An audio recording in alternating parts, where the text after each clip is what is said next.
पिछले एपिसोड में हमने देखा था कि पेंगफी का मास्टर अपने कुछ साथियों को यहाँ पर लाकर छोड़ चुका था ताकि वो चेंतियान की जान ले ले। तो जितने भी लोग यहाँ पर आए हुए थे वो सभी चेंतियान के ऊपर अटैक करना शुरू कर देते हैं। उन्हीं में पेंगफी का मास्टर भी शामिल था। वो सब यहाँ पर अपनी पावर का यूज करते हुए चेंतियान को मारने की कोशिश करते हैं, लेकिन चेंतियान अकेला था और वो अकेला काफी होता है उन लोगों के ऊपर। वो अपनी पावर का यूज करते हुए उन सभी को बढ़िया तरीके से मजा चखाया जा रहा था, जिस वजह से वो लोग उतना कुछ खास उसके सामने टिक नहीं पाते और चेंतियान ने मार मार कर उन सभी की हालत खराब करते हुए उनकी जान ले ली थी। जान लेने के बाद भी वो उनको नहीं छोड़ता, वो उनकी सोल को डिवोर कर जाता है। उसने सबके लिए एक ऐसा सबक बना दिया था कि जो भी यहाँ पर उसको परेशान करने की कोशिश करेगा वो उसकी भी सोल को डिवोर कर जाएगा। जिसके बाद यहाँ से ये एपिसोड शुरू होता है। तो इस एपिसोड की शुरुआत में एक डिसेबल था, वो चेंतियान से कह रहा था कि चेंतियान आखिर कहाँ थे तुम, इतना टाइम लगा दिया तुमने यहाँ पर आने में, कोई नवाब क्या है हो क्या तुम जो तुम्हारी वजह से हमें इतना टाइम इंतजार करना पड़ा, हम लोग कॉम्पिटिशन के लिए लेट हो रहे थे। तो ये सुनकर चेंतियान जो था वो तुरंत अपनी पावर को एक्टिवेट करता है और पावर को एक्टिवेट करने के बाद वो उस बंदे को अपने स्पिरिचुअल वर्ल्ड के अंदर ले जा चुका था, जहाँ पर वो बंदा उसके हाथों पे खड़ा होता है और चेंतियान उससे कहने लग जाता है कि तुम्हें उस कंपटीशन के अंदर ही जाना है ना, तो मैं तुम्हें ले जा सकता हूँ, लेकिन मेरा ले जाने का तरीका तुम्हें पसंद नहीं आएगा। तो ये देखकर वो बंदा भी बिल्कुल हैरान रह चुका था। वो कहने लग जाता है कि यहाँ पर तो कई सारे लोग उसको मारने के लिए गए हुए थे ना, लेकिन फिर भी ये बिना एक चोट के भी रिटर्न आ गया, इसको तो एक चोट तक नहीं आई है, इसका मतलब इसने बहुत ज्यादा पावर को गेन कर दिया है और अब यहाँ पर अगर इससे मैं पंगा लूँ तो ये मुझे फाड़ कर रख देगा, इसलिए बेहतर होगा कि इससे पंगा ना लिया जाए। मास्टर सभी डिसेबल से कहने लग जाते हैं कि तुम्हें यहाँ ना अपने एक दूसरे साथी के ऊपर अटैक नहीं करना, बल्कि बाकी की जो 3 डायनेस्टी वाले हैं ना उनके डिसेबल के ऊपर अटैक करना है, क्योंकि ये जो कंपटीशन हो रहा है वो डोमेन कंपटीशन हो रहा है। तो अपने ही साथियों के ऊपर अटैक करने से अच्छा है कि तुम बाकी दुश्मनों के ऊपर अटैक करो, तो हमारे जीतने के चांसेस बढ़ेंगे, इसलिए अपने डोमेन की पावर को और ज्यादा स्ट्रॉन्ग बनाओ। तो चेंतियान यहाँ पर अपने दोस्तों की प्रैक्टिस करवाने के लिए अपना वो जो स्काई एम्पायर का डोमेन की पावर थी उसको एक्टिवेट कर चुका था और उसके अंदर से निकलने वाला ऑरा उसके दोस्तों के ऊपर प्रेशर डाल रहा होता है। चेन्नन तो यहाँ पर कहने लग गया था कि भाई साहब ये डोमेन है क्या, ये क्या चीजें समझ नहीं आ रहा, असल में यहाँ पर ये जो डोमेन की पावर है वो मुझ पर अटैक भी नहीं कर रही, लेकिन तब भी ऐसा लग रहा है कि ये मेरी जान ले लेगा। आखिर इतना ज्यादा स्ट्रॉन्ग होता है क्या किसी का डोमेन, मुझे तो पहली बार इसका अटैक महसूस हुआ है। तो चेंतियान कहते हैं कि अगर तुम लोग कहो तो मैं अपने डोमेन की पावर को थोड़ा सा कम कर दूंगा ताकि तुम इस प्रेशर को आसानी से झेलते हुए अपनी प्रैक्टिस कर सको, लेकिन उसके दोस्त कहना चाहते हैं कि तुम्हें ऐसा करने की बिल्कुल भी जरूरत नहीं है। हमने सुना है कि बाकी की जो डायनेस्टी के बंदे हैं ना उनके पास भी जो डोमेन की पावर है वो बहुत ज्यादा कमाल की है, तो अब हम यहाँ पर तुम्हारे डोमेन के अटैक को छोड़ो, अगर उसके प्रेशर को हैंडल नहीं कर सकते हैं तो बाकी के डायनेस्टी वाले जब हमारे पर अटैक करने आएंगे अपने डोमेन की मदद से तो हम कैसे उनको रोकेंगे, इसलिए बिल्कुल भी अपने डोमेन की पावर को कम मत करना, हम इसी को हैंडल करेंगे। सभी लोग पूरी जान लगाते हुए काफी टाइम तक यहाँ इस डोमेन की पावर के अंदर टिके हुए थे। चेंतियान अपनी पावर को यूज कर रहा था और उनकी प्रैक्टिस करवा रहा था। तो थोड़ी देर होने के बाद वो लोग चेंतियान से कहते हैं कि चेंतियान अपने डोमेन की पावर को और ज्यादा बढ़ा दो, इतना हमारा प्रैक्टिस हो चुका है, अब हम और ज्यादा स्ट्रॉन्ग प्रेशर खुद पर झेलना चाहते हैं। तो चेंतियान कहते हैं कि थोड़ा सा संभल कर, ये बहुत ज्यादा खतरनाक होगा। इसके बाद चेंतियान वापस से अपने डोमेन की पावर को और ज्यादा बढ़ा चुका था, जिस वजह से तो उसके दोस्तों की हालत बिल्कुल खराब ही होने लगती है। तब जब सबकी प्रैक्टिस यहाँ पर हो चुकी थी तो इसके बाद सभी डोमेन बैटल जो होगा उसके लिए जा चुके थे। तो जैसे ये लोग यहाँ पर पहुंचे थे ना, उनके सामने जी याओ नाम की एक डायनेस्टी होती है, उसके भी डिसेबल आए हुए थे। तो इन दोनों का ही यहाँ पर मुकाबला होगा, एक तरफ थी इंपीरियल सिटी और दूसरी तरफ थे जियाओ डायनेस्टी के लोग। तो जियाओ डायनेस्टी का जो मास्टर था वो कहता है कि तुम लोग तो यहाँ पर बिल्कुल किसी काम के नहीं हो, मुझे पता है कि तुम लोग किस तरह से इस कंपटीशन में आगे बढ़े हो, जो कि कोई खास बात नहीं है। तुम्हें पता है हम लोगों ने ना युन यांग अकेडमी को अभी कुछ टाइम पहले ही हराया है, और शायद तुम्हें नहीं पता होगा कि वो लोग कितने ज्यादा खतरनाक थे। तो हमारी पावर को तुम अंदाजा इसी बात से लगा सकते हो कि हम लोग कितने ज्यादा स्ट्रॉन्ग है। अगर तुम्हें अपने डिसेबल की सलामती चाहिए, तुम अपने डिसेबल को मरते हुए नहीं देखना चाहते हो, तो बेहतर होगा कि तुम सरेंडर कर दो, वरना जब बैटल शुरू होगा ना तो उसके बाद तुम्हारे डिसेबल जिंदा ही नहीं बचेंगे। तो इसके बाद वो जो मास्टर था वो अपने 2 सबसे खास डिसेबल को बाहर लेकर आता है और कहता है कि जरा बाहर दो, और जितने भी यहाँ पर इंपीरियल सिटी वाले हैं ना उनको हेलो कहो। वो यहाँ पर शो ऑफ करना चाह रहा था अपने डिसेबल वगैरह को और उनकी पावर को। तो वो डिसेबल जब बाहर निकल कर आते हैं तो चेंतियान उसके दोस्तों को देखकर कहना चाहते कि क्या हमें इनसे फाइट करनी है, ये तो बिल्कुल मामूली से सोल्जर के बराबर भी नहीं है, हमें कंपटीशन में ऐसे बचकानों से फाइट करने के लिए लाया गया था, तो हम यहाँ पर आते ही नहीं। इसके बाद देखते ही देखते वहाँ पर कुछ और लड़कियां भी आकर पहुंच जाती है। ये लोग थे डिजायर जिथर एकेडमी से, और ये लोग भी यहाँ पर वही डोमेन कंपटीशन जो होगा ना उसमें पार्टिसिपेट करने के लिए आए हुए थे। यहाँ पर जितनी भी लड़कियां थी वो लोग बिल्कुल अजीब ही थी, उनके अंदर से अजीब सा ऑरा बाहर निकल रहा था, और वो ऑरा इतना मिस्टीरियस था ना कि जिसके ऊपर भी वो ऑरा का असर होता है वो मदहोश होने लग जाता, उसको समझ ही नहीं आता कि उसके सामने असल में चल क्या रहा है, और जैसा वो लड़कियां दिखाना चाह रही थी लोगों को वही दिखाई देने लग जाता। सभी लोग उन लड़कियों के मदहोश होते जा रहे थे उनको देखकर। तो चेंतियान तुरंत अपनी पावर का यूज करते हुए उसके दोस्त वगैरह जो थे उनके ऊपर ये जो ऑरा था उसका अटैक खत्म करवाता है, वरना उसके दोस्त भी मदहोश बेहोश हो जाते हैं, उनको समझ ही नहीं आता कि इस समय यहाँ पर हो क्या रहा है।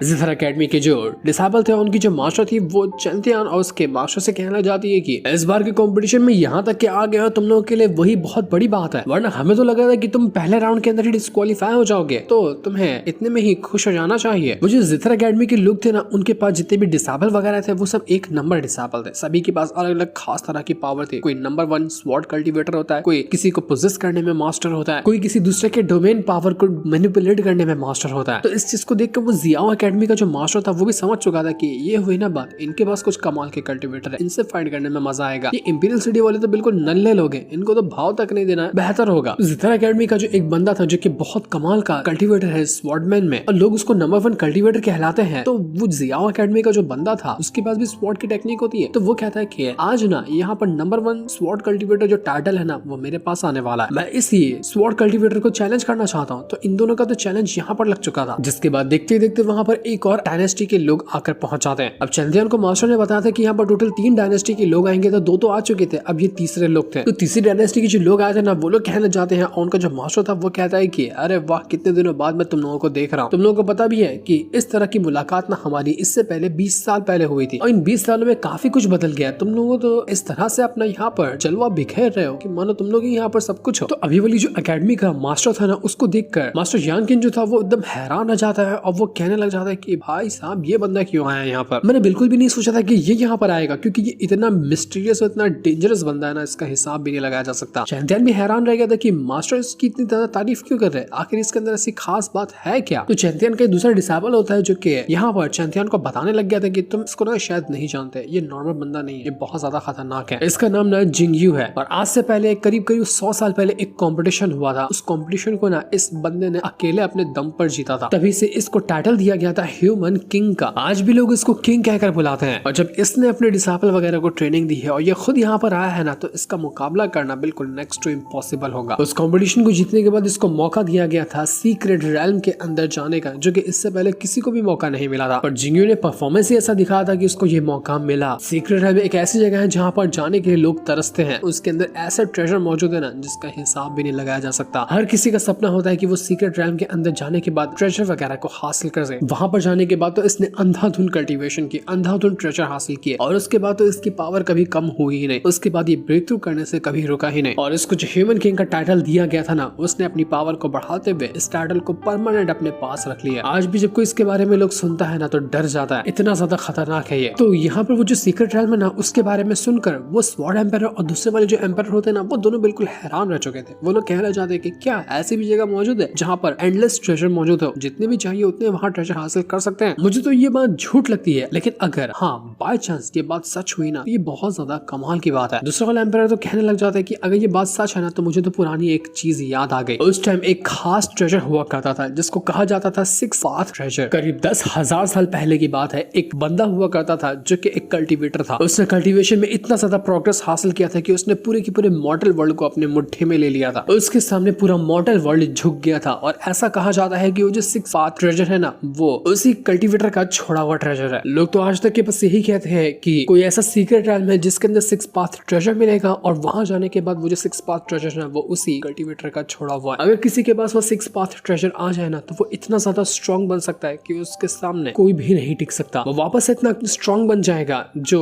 मॉर्टल वर्ल्ड को अपनी मुट्ठी में ले सकता है। तो ये सुनकर चैंपियन जो था वो कहने लग जाता है कि यार पुराने टाइम के जितने भी स्ट्रॉन्ग कल्टीवेटर थे ना, वो लोग हमेशा अपने ट्रेजर को छुपा क्यों देते थे? क्या उनको डर लगा रहता था कि मरने के बाद उनके कोई दूसरा ट्रेजर हासिल कर लेगा? ट्रेजर ढूंढना बड़ा मुश्किल काम होता है। लेकिन स्वॉर्ड एम्पायर और बाकी के एम्पायर उससे कहते हैं कि तुम्हें वो ट्रेजर हासिल करने के बारे में ट्राई करना चाहिए, ये तुम्हारे लिए बहुत ज्यादा फायदेमंद होगा कि अगर तुमने उस ट्रेजर को हासिल कर लिया तो इसके बाद देखते ही देखते वहाँ का जो मौसम होता है वो बदलने लग जाता है। अजीब सा और आसमान में फैल रहा था, और आसमान को फाड़ कर एक रेड कलर की पावर बाहर निकल कर आती है। लोगों को समझ नहीं आता कि असल में यहाँ पर हो क्या रहा है। तो जैसे यहाँ पर लोग देखते हैं, उनको पता चलता है कि इस पावर के अंदर से एक बंदा बाहर निकल कर आया हुआ है, और इसका नाम होता है त्यानशियान। हाओ ये एक लेजेंडरी बंदा होता है जिसके पास इंपीरियल ब्लड की पावर है। ये एक बहुत खास ब्लड लाइन होती है जिसकी पावर रेयरली किसी के अंदर होती है। तो त्यान शाओ जो है ना उसके पास वही इंपीरियल ब्लड की पावर है और शायद हो सकता है कि ये भी इस कंपटीशन के अंदर पार्टिसिपेट करने आया होगा। तो त्यान शाओ जैसे यहाँ पर आया था और यहाँ पर आने के बाद वो अपनी हल्की सी पावर को एक्टिवेट करता है ना, तो यहाँ पर टोटल 4 तरह के बीस्ट की स्पिरिट आकर समान हो चुकी थी और वो स्पिरिट इतनी ज्यादा कमाल की होती है कि उसके ऑरा के सामने कोई टिक ही नहीं पाता। जितने भी लोग यहाँ पर मौजूद है वो लोग बिल्कुल हिलने लग जाते हैं, कोई खड़ा ही नहीं हो पा रहा था अपने पैरों पर। उनको पता चलता है कि ये जो त्यान शाओ आया है ना ये नॉर्मल तो नहीं है। आखिर किसी बंदे के पास इतनी पावर कैसे हो सकती है कि वो बाकी लोगों को खड़ा तक होने ना दे। जब ये इतना ज्यादा स्ट्रॉन्ग है तो ये नॉर्मल कॉम्पिटिशन के अंदर क्यों आया है?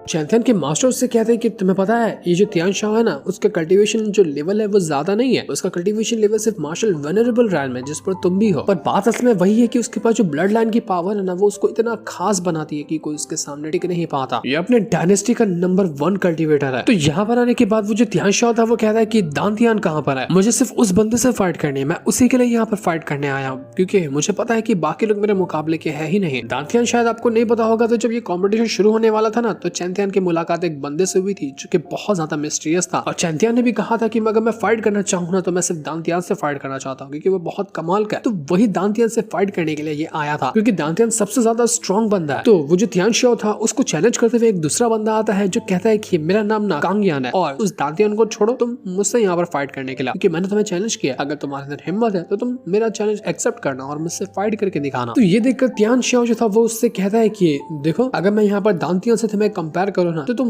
उसके 5% पावर के बराबर भी नहीं हो, उसके सामने तुम एक चींटी हो और तुम्हें लगता है कि मैं किसी चींटी से मुकाबला करूंगा, दफा हो जाए यहाँ से। तो ये सुनकर बाकी लोग भी कहना चाहते हैं कि अगर दांतियान सच में इतना ज्यादा स्ट्रॉन्ग है ना तो अब तो हम भी देखना चाहते हैं कब वो यहाँ पर आता है। हम तो चाहते हैं कि दांतियान यहाँ पर आए और अपना परफॉर्मेंस दिखाए। कुछ ज्यादा ही लोगों ने उसकी तारीफ कर दी, अब तो उसकी पावर देखना बनता है। तो ये कहते साथ ही वहां पर एक कमाल की एंट्री लेते हुए दांतियान आ जाता है और जो बंदा उसके बारे में कह रहा था सीधा उसके ऊपर वो अपनी फिंगर टेक्निक का यूज करते हुए अटैक देकर मार देता है और उससे कहने लग गया था कि तूने बुलाया और मैं हाजिर हो गया, मुझे देखना चाहता था ना, आंखें देख ले। जैसे उसने अपनी फिंगर पावर का यूज किया था वो बंदा जो कांगयान था पूरा अपनी सारी पावर को यूज करते हुए उस फिंगर अटैक को रोकने की कोशिश करता है लेकिन कोई फायदा नहीं होता। बस फिंगर अटैक ने यहाँ पर उस कांगयान का परखच्चे उड़ा के रख दिए थे, उसको धसा के रख देता है जमीन के अंदर। ऐसा लग रहा था कि वो कांगयान मर ही गया। दांतियान कहते हैं कि तू मुझे कंपेयर करा था अपने आप से, शायद तुझे तेरी औकात पता चल ही गई होगी। तो कांगयान का जो मास्टर था वो बहुत ज्यादा गुस्सा हो जाता है दांतियान से कि तेरी हिम्मत कैसे हुई जो तूने मेरे डिसेबल की पूरी कल्टीवेशन डिस्ट्रॉय करके रख दी, छोड़ूंगा नहीं मैं तुझे। तो दांतियान कहता है कि